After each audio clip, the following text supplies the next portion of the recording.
Hi guys, for today's video we're gonna cook chicken adobo. So this is our chicken adobo. I marinated it with soy sauce and oyster sauce and some brown sugar and of course white vinegar. There you go. Here's my vegetables. Sliced ginger, couple of garlic that some green chili for something spicy.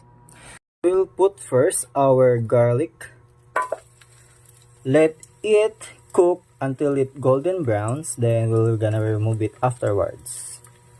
Okay, so now we had that nice golden brown and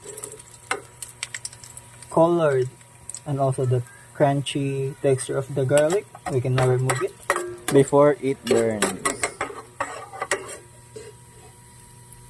Thank you guys, like for part 2.